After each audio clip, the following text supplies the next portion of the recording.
It's 2017 and Old Time Radio DVD is still here. Check out our new customer ownership program and the lowest prices ever. Just go to oldtimeradiodvd.com for full information about this wonderful program. Don't forget our new program, 123 Ready TV. Folks, this is really a great app for Android and Windows phones, computers, and tablets. And it's only $19.99. In the near future, we will be adding a new component to it, Old Time Radio. It's a great product for 2017. Visit oldtimeradiodvd.com today. Place your order. You'll be glad you did.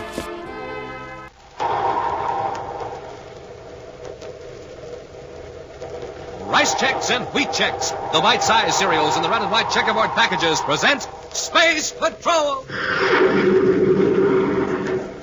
High adventure in the wild, vast reaches of space. Missions of daring in the name of interplanetary justice.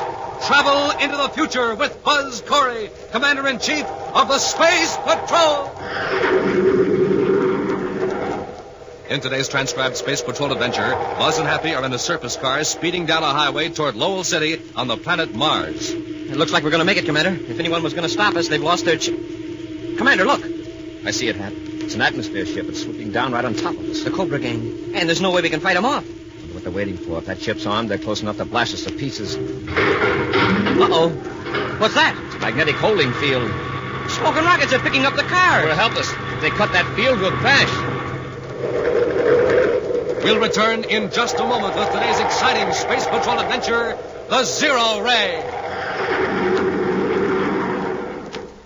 Rice Chex are the perfect size. It's tops with all the guys. Fit right into a spoon, good to eat, morning, evening, and noon. Well, hi, Space Patrollers. This is Captain Dick Tufeld, and that was George, the Space Patrol jingle maker, telling you in his way that Rice Chex are tops for size. For flavor, tops, too. Those Chex ring a bell. Any way you eat them, Rice Chex taste swell. Tops for taste, you bet. A delicious toasted taste. Rice Chex will ring the bell with you, Space Patrollers, any way you eat it. With a good breakfast or out of the box for a snack, eat Rice Chex, gang, for a quick comeback. A quick comeback or a quick go-ahead. You get it after a nourishing breakfast with Rice Chex. Because Rice Chex are tops for get up and go. If you like whole wheat, super keen and neat, make sure, Space Patrollers, the Chex you eat are wheat. Rice Chex, Wheat Chex, in the red and white checkerboard package, with the picture of Commander Corey or Cadet Happy on the outside and the free Space Patrol trading card inside. Rice Chex, Wheat Chex, tops three ways, for taste, for size, for get up and go. And now today's Space Patrol adventure, the Zero Ray. With Emil Gargoth at last in custody on Terra, Commander Corey has had every right to consider the menace of the Cobra gang to be ended. Even if Gargoth should stubbornly refuse to name his henchmen, the brainograph could easily reveal their identities and every detail of the elaborate structure of the criminal organization. But something has happened to prevent the immediate use of the brainograph on Emil Gargoth. In his central office at Space Patrol headquarters, Commander Corey fumes at the delay. There isn't any excuse for this. I gave orders that Gargoth was to be watched every second. Well, maybe he really did get sick, Of Commander. course he's sick. Must have had some chemical concealed on him. Somebody slipped up when they searched him. Well, anyway, he'll be out of the hospital in a day or so, and then we can give him the brainograph test. By then, most of his important agents will know Gargoth has been captured. They'll have time to get away. I guess that's right. But at least they won't be operating as the Cobra gang. There'll just be a lot of individual rats running for cover. So much dependent on the fast closing in on Gargoth's leaders. Now get that, will you, Ham? Yes, sir. Commander Corey's office. Cadet Happy here. Yes, Dr. Arnold. Yeah, he's right here. Commander, it sounds important. Yes, Dr. Arnold. What? But I posted a guard. I'll be right over. Hap, we've got to get over to the Terra Hospital right away. Gargoth has escaped. A few moments later, in the office of the superintendent of the Terra Hospital, Buzz and Happy listened to a greatly distressed Dr. Arnold. Before you question your guards, Commander, I want to accept full responsibility. Emil Gargoth was admitted here as a criminal and as hospital superintendent. Just a minute, Dr. Arnold. The matter of responsibility for Gargoth's escape is secondary right now. I want to find out where he is and how he got away. I'm sorry I can't tell you that, Commander. There was so much confusion at the time. All right, Doctor. Happy. Yes, sir. Bring those two guards in here. I'll find out why they left their posts at the door of Gargoth's room. I can tell you that, Commander. Now, hold it, Hank. All right, Doctor. They left their posts to move some patients that were completely helpless. Patients that I thought were in grave danger. Danger from what? Fire, explosion, I don't know. Things were in a turmoil here for a while. What do you mean, fire and explosion? Everything went crazy all of a sudden. From all over the hospital, patients were complaining that their rooms were too warm. The heating system was out of control. And then we discovered the water pipes were frozen. Frozen? Here on Terra? That's right. It's as though the electronic brain that controls our temperature systems had gone mad. Patients, nurses, even some of the doctors were panic-stricken. You say the temperature controls went mad. What caused it? I don't know. But I didn't want helpless patients to be hurt in a fire or explosion or whatever was threatening. I gave an order to my staff to evacuate the bedridden patients, and your Space Patrol guards elected to help. During the confusion, Gargoth disappeared. I have jurisdiction over this hospital, Commander. I declared an emergency. Your guards acted accordingly. I hope you won't be too hard on them. Technically, they deserted their posts, but I think under the circumstances I would have done the same. As it looks to me, Gargoth took advantage of an accidental situation, or his gang engineered the whole thing. I don't see how that could be. The hospital heating and refrigeration systems are automatic and virtually foolproof. After I talk to those guards, suppose we make a complete check. Happy, call those men in here. A few moments later, Commander Corey dismisses the guards and, with Dr. Arnold and Happy, examines the master temperature control unit in the sub-cellar of the Terra Hospital. This graph on the control unit tells a story, Commander. Up to 1400 hours, everything was normal, almost a straight line. Yeah. Then the heating chart swoops up to 140 degrees. To freeze the water system and raise the room temperatures to the degree we experienced a while ago, well, the whole central regulating system would have to be out of adjustment. And as you see now, everything's normal. Yes. Doctor, what's that device over there in the corner? Oh, frankly, I don't know. I never saw it before. Let's have a look at it. Judging by the handles on it, it was meant to be portable. It isn't very heavy, sir. Well, Dr. Arnold doesn't know what it is, and it doesn't resemble anything I'm familiar with. Me either, Commander. We just take it to the security lab for a check. In the rear-view scope of a private space cruiser, the bright circle that is Terra grows smaller and smaller. Two men watch it intently, moment after moment, without speaking. Then, with a sigh of relief, the larger of the two men turns to his companion. The screen's clear, Razzler. If anyone was after us, we'd have spotted them by now. Yeah, I guess we made it, Mr. Garga. I'd like to know what's going on back at that hospital. I'll bet Corey's tearing the place apart. Yeah, but what if he found a zero ray? Well, what if he has? Does that mean he can trace it to you? Well, does it? No, of course not. At least not right away. Wait a minute. Do you mean there's a slight chance that the zero ray can be traced to you? Now, look, Mr. Garga, didn't I take a big chance getting you out of the hospital? Would I be hiding you out in my place at Meteor Lake if I thought the Space Patrol would reach out and grab me? It's my policy to trust nobody. You may be sincere, Rensler, but you're not infallible. Your cabin at Meteor Lake will do for the time being. Yes, sir. When we reach Venus, I'll check with my agents for a safer hideout. Back in his office at Space Patrol headquarters, Commander Corey examines a stack of diagrams and documents. From time to time, he pulls one aside and places it in a separate file. Buzz looks up as Happy enters. Here's the Space Control Operations Report, Commander. Okay, Happy. Incidentally, it didn't take long for the lab to find out what that gadget was for. The one we found at the hospital? Mm-hmm. It's a practical application of the Valkovsky principle. Oh, it is? Well, what's the Valkovsky principle, Commander? Well, as you know, heat is the result of rapid movement of molecules, either in a gas, liquid, or solid. Yes, sir. Some time ago, a scientist named Valkovsky advanced the theory that extremely low temperatures might be produced by an electromagnetic force that slowed down molecular vibration. And this thing we picked up at the hospital does that? Yes, Happy. It projects invisible beams that literally freeze everything they touch. Oh. And that's what froze the water system. Exactly. Yeah, but wait, the rooms were overheated. What caused that? The same device. One of the freeze beams was focused on the master thermostatic control. As you know, a thermostat doesn't think, it reacts. When it contracts from cold, it turns on the heat, trying to restore normal adjustment and equilibrium. Oh, and this gadget fooled it. Yes, when the central thermostat registered cold, the system kept pouring out heat. Wow. Fortunately, the device producing the freeze beam shut itself off before any real damage occurred. Except that Gargoth escaped. Yes. But Major Robertson found out something very interesting, Happy. He made a check through our records of everyone submitting designs pertaining to the Valkovsky principle. He found this. It's too complicated for me, sir. It's a preliminary application for a patent, presented 5 years ago by 3 electronics engineers here on Terra. The government board of analysts pointed out some defects, and everybody lost interest. Well, there weren't any defects in that model we found at the hospital. Those three inventors must have corrected their mistakes. No, Happy. They lost interest.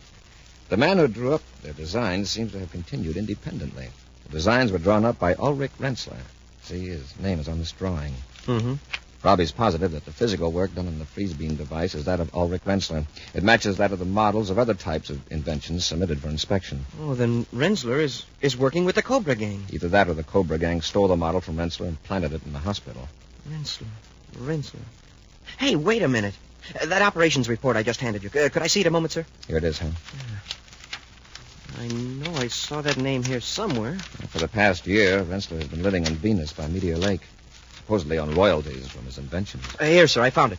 This ship that blasted off at 1432, private cruiser VP-738. It's registered to Ulrich Renzler. I'll alert Venus Space Patrol, then we'll blast off for Venus. Let's see if anything's going on at Meteor Lake.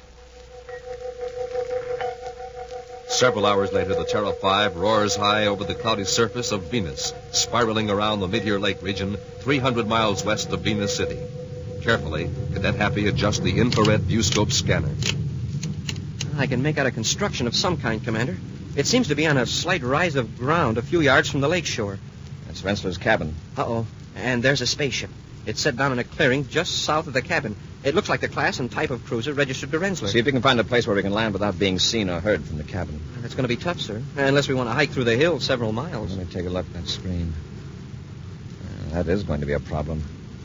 The lake would act like a sounding board if we came in close. Yeah, and the valley would echo our rockets. Hey, wait. To the north end of the lake, there's an inlet. Sort of like a pointing finger. Yes, sir.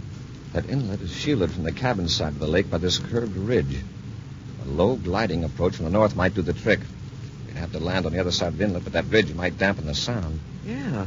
Still means a hike nearly halfway around the lake. We stand a good chance of surprising Renzler and Garga. Inside the comfortable cabin, Ulrich Renzler gazes out through the window, out across the lake. Smiling, he turns to his companion. Beautiful, isn't it, Mr. Garga? That's the third time you've said that. Look, show me where your space phone is. I want to make arrangements to get out of here. Just as you wish. But you're just as safe here as any place. I'm sure I heard a spaceship a while ago. It's nothing to worry about. Possibly one flew over the valley several miles north of the lake, and the sound rumbled down. No one could get close to the cabin without our seeing them. And believe me, we could hold off an army. Yes? How? The same device I used to throw the hospital temperature control system out of order. The zero ray. You mean that's a weapon? Yeah. It's got an effective range of 1,000 yards. Turn it on any living thing for 10 seconds, and it will freeze it solid. Look, I'll show you. What are you going to do? Just watch. I'll turn it on. Better stand over there out of the way. Now, that's it. Now, you see those leaves fluttering in the breeze? Keep your eye on them. They've stopped moving. That's right. The smaller the object, the quicker it works. The zero ray slows the dents of any electrons down almost to a stop. Wait. Look over there. Those bushes by the edge of the lake. Something moved. Yeah, it's probably a deer. There are a lot of them in this. That's no deer. It's a man. He's gone now, but I saw his Space Patrol uniform. Don't worry, Mr. Gargard. This will take care of him nicely. But he's out of sight. That doesn't matter. A few sweeps of the zero ray across that clump of brush, and every living thing there will be frozen solid. We'll return to Space Patrol in just a moment. This is Dick Tufeld in Los Angeles reporting on the famous jet plane assigned to the vital Air Force mission of defending America's homeland, Lockheed's F-94C Starfire. In a moment, we'll hear from Tony LaVere, the well-known record-breaking test pilot on the Starfire. Within seconds after warning, this radar-controlled interceptor can be off the ground and streaking to 45,000 feet or higher. Packing 48 rockets, it can fly and fight in sunshine or darkness at speeds of more than 600 miles an hour. Now, Tony LaVere tape recorded this morning at a California air base.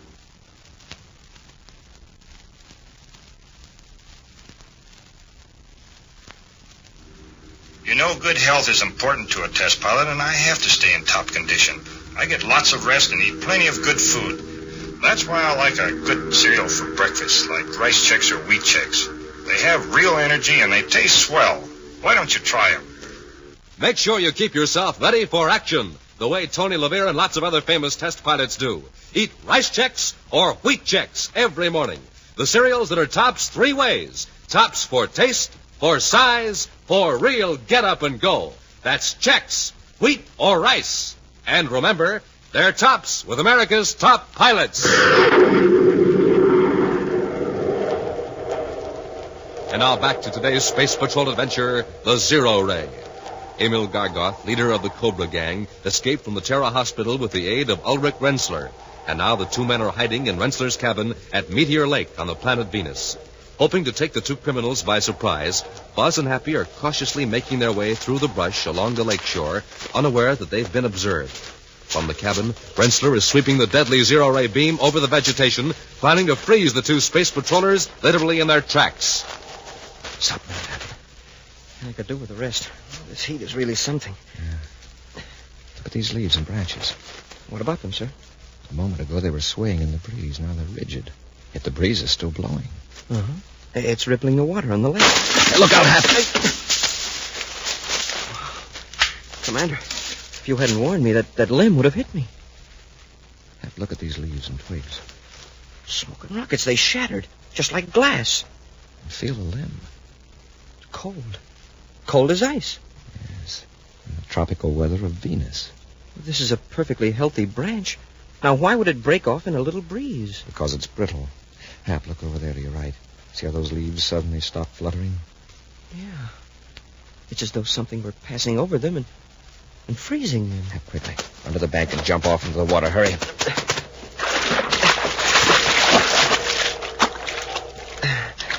Wow. I'm glad we jumped instead of dived. The water isn't even up to our hips.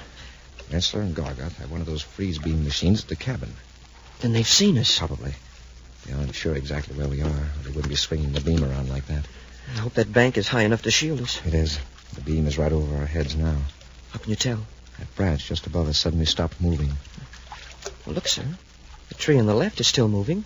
Yeah. They must have shut off the freeze beam. They figure they finished us, huh? We'll keep to the water and work around past the cabin, and maybe we can surprise them.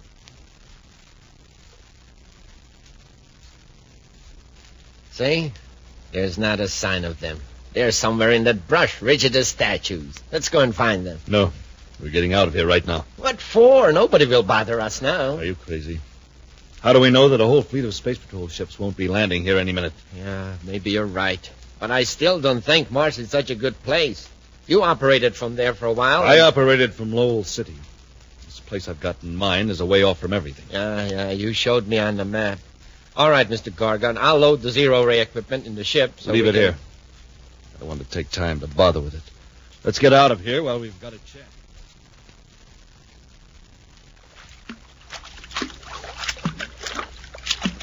Wait a minute, Hap. Don't go any farther.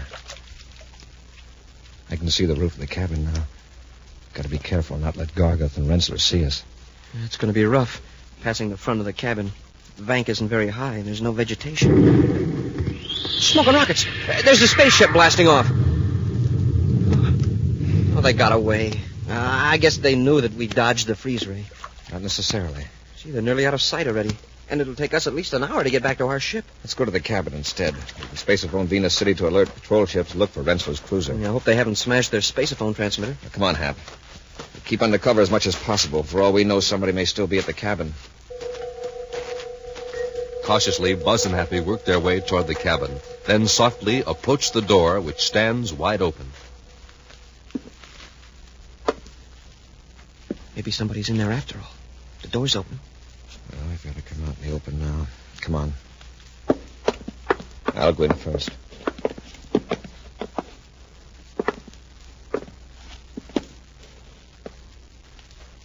It's deserted, all right.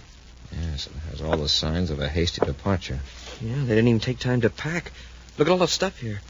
Yeah. Rensler must have thousands of credits worth of furnishings. Let's look around. Maybe we can get a clue on where they went. I'll check over the desk. Yes, sir. Say, here's the freeze beam equipment. Only Rensler calls it the Zero Ray. Zero Ray Model X1, it says here on the panel. Several notebooks here. I'll take them along to study later. Commander, here's some numbers scribbled down. By the looks of them, they may be spaceophone frequencies. Let me see them. And here's some maps, astrogation charts, and sectional maps of some of the planets. Let me see those maps. Are there any special marks on them? I'll check, sir. There's a notation on this scratch pad that might mean something. The word Jupiter has been crossed out, and there's a word that looks like it might be Mars. And it says 150 NE-LC. 150 NE-LC. It doesn't mean a thing to me. Oh, Commander, here's a chart of sector H5, Mars, and it's got a mark on it. Let's see it. Yeah, it's a tiny cross. That's all arid desert in that region. The cross is between Lowell City and a nearly played-out mining area. Wait a minute. Let's see the scale. Happy, what if NELC stood for northeast of Lowell City? How far is that small X from Lowell City? About 150... Say, 150 NELC. Yeah, it fits. 150 miles northeast of Lowell City. I'll space it for Mars Space Patrol to check on that area from very high altitude so we won't scare anybody away. Then we'll blast off for Mars. Great. But I sure dread that long trek back around the edge of the lake to that ship. Why, if Rensler only had a boat, we could row across and save a lot of time. It's all right, Hap. We'll walk across. Okay, that's an idea. We can walk across the lake? Sure. We can work this zero ray. Stand back, Hap. Yes, sir. I'm going to focus it right at the edge of the lake and turn up the power. Smoking rockets. The water's turning to ice. A whole strip of it. A strip as wide as the freeze beam. After I make that spaceophone call, we'll carry the zero-ray machine down to the lake and make our bridge of ice ahead of us as we cross. In the small sleeping compartment of his private cruiser, Ulrich Rensler tosses fitfully on his bunk as the ship streaks through space toward the planet Mars. Suddenly, he awakens with a start as a hand grips his shoulder. Come on, Rensler, wake up. Oh, it's you, Mr. Garga. Who did you expect it to be? There's nobody aboard but us. Just jumpy, I guess. Do you want me to take the controls for a while? Yes. That isn't why I called you. Your quick freeze ray didn't work back at the lake. What? How do you know? I overheard part of a spacephone conversation. You know who that was trying to surprise us at the cap? Commander Corey. Corey? We not only missed him, but he's wise to our plan. He knows we're going to the desert outside of Lowell City. Oh. How could he possibly know about that? All right, don't get excited. I've got a plan worked out so we can finish Corey for good. Wait, Mr. Garga. Let's leave Corey alone. It's foolproof, Rensler. Corey's going to search the desert in a surface car. He figures he can pass for somebody connected with one of those mining outfits in that area. Yeah. We'll switch to an atmosphere ship at Hubble Settlement on the other side of Mars. Then we'll take care of Corey. With Lowell City far behind them, Buzz and Appy roar over the Martian desert highway in a sand-scarred surface car. From their rough work clothes, they appear to be a couple of mining engineers on their way to one of the lonely quarries or mines on the Martian wastelands. Gee, Commander, we've come more than 50 miles and we haven't seen a soul. It's probably why Gargoth's picked this region for a hideout. With this battered-up car and the surveying equipment, we ought to be able to get pretty close to his place without exciting suspicion. That's what I'm counting on, Hap. With all those tools back there, we could be independent prospectors if we have to. Hey, Commander, look. I see it, Hap. It's an atmosphere ship, and it's swooping down right on top of us. That ship's armed. They're close enough to blast us to pieces. Hey, what's that? It's the ship's magnetic holding field. Smoking rockets. Hey, they're picking up the car. They're right off the highway. We're helpless. If they cut that field, we'll crash. Well, the ship's sure gaining altitude fast. Yes, it's too late to jump. Are you all right, Commander? It's Gargoth. Listen to me, Commander. Switch your space phone to 478.2 megacycles. And don't attempt to contact Space Patrol headquarters or I'll cut the holding field and drop you. Understand? Yes, Gargoth. I understand. We are now 100 feet off the ground. Rensler will maintain this altitude until we are far away from Lowell City. We're over the hills. I shall cut the holding field and drop you into a most inaccessible spot, miles from a highway or road.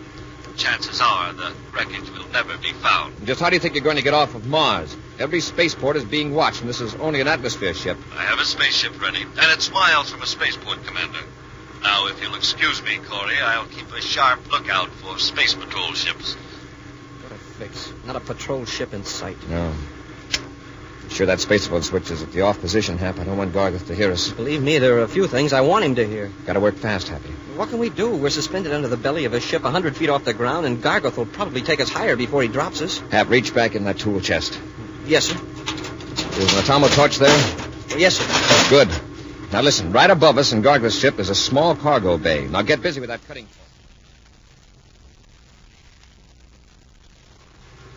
There's no other ship in sight, Mr. Gargoth. Good, and we're at 250 feet altitude. That ought to make it nice and permanent. All right, Rensler. Cut the holding field. There they go. I'll bank the ship so we can watch that surface car crash. Boom! Some smash, eh, Mr. Gargoth? Well, that takes care of Corey and his cadet. It sure does. There's no doubt about it this time. We really... Mr. Gargoth. Rensler, what's the matter with you? Have you... Corey, don't stand there gibbering, Rensler. Shoot them. No, you don't.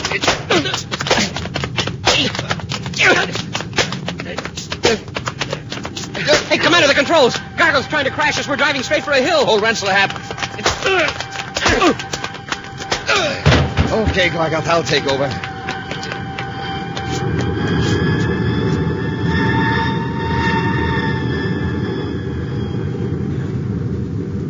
Oh, you pulled her out just in time. I'll take the ship into Lowell City, Hap. This time we'll make sure Gargoth doesn't pull any tricks and escape. No, sir. He won't get a chance to dodge the brainograph test by going to the hospital either.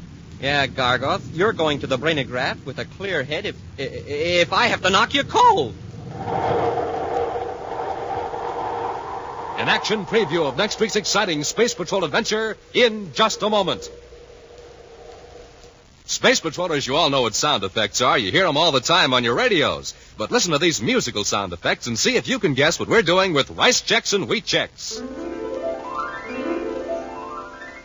Yep, Space Patrollers, there's a big bowl filling up with Rice Chex or Wheat Chex. Man, oh man, it even sounds delicious. And it tastes even better. Those triple oven-toasted biscuits are tops for taste.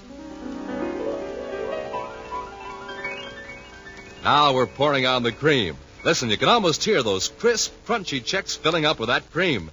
And then for the first bite, wow, what a bite, sized just right.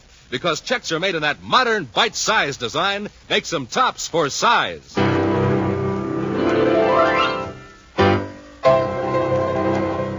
Hey, that's you, blasting off for a big day of action after a good, nourishing breakfast with Chex, the cereal's tops for get up and go. So, gang, go get Rice Chex today, and get Wheat Chex, too, the official bite-sized cereals of the Space Patrol. In the red and white checkerboard package with the picture of Commander Corey or Cadet Happy on the outside, the one and only cereals that bring you a free Space Patrol trading card inside the package. Rice Chex, Wheat Chex.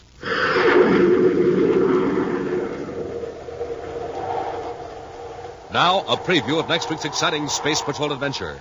Buzz and Happy are in their spacesuits, advancing across the rocky surface of the planet Mercury toward the hideout of an escaped criminal. Hold it, Happy. Something moved up there ahead of us. Yeah, it looked like an animal of some kind. An animal on Mercury? Yeah, that's right. Well, whatever it is, there's another one. Hap, it's a small robot. Castro is probably using them to observe us. Yeah, they look like turtles, except that they move a lot faster. We'll go back a few hundred yards and figure out another plan of action. Hap, look behind us. We're surrounded by them. Yes, sir. Oh, my leg! It's some kind of weapon. They're shooting pain rays right through our spacesuits. They're closing in on us. Dozens of them. Commander, I can't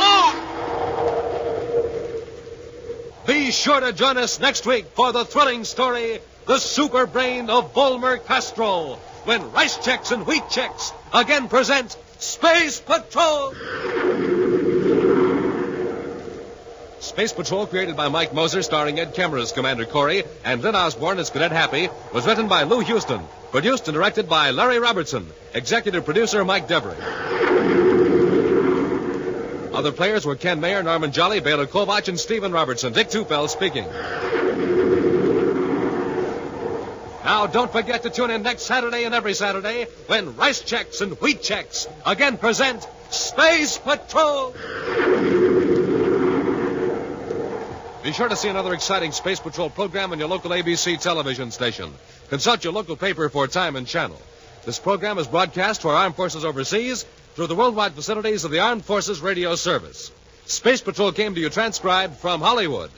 This is ABC Radio Network.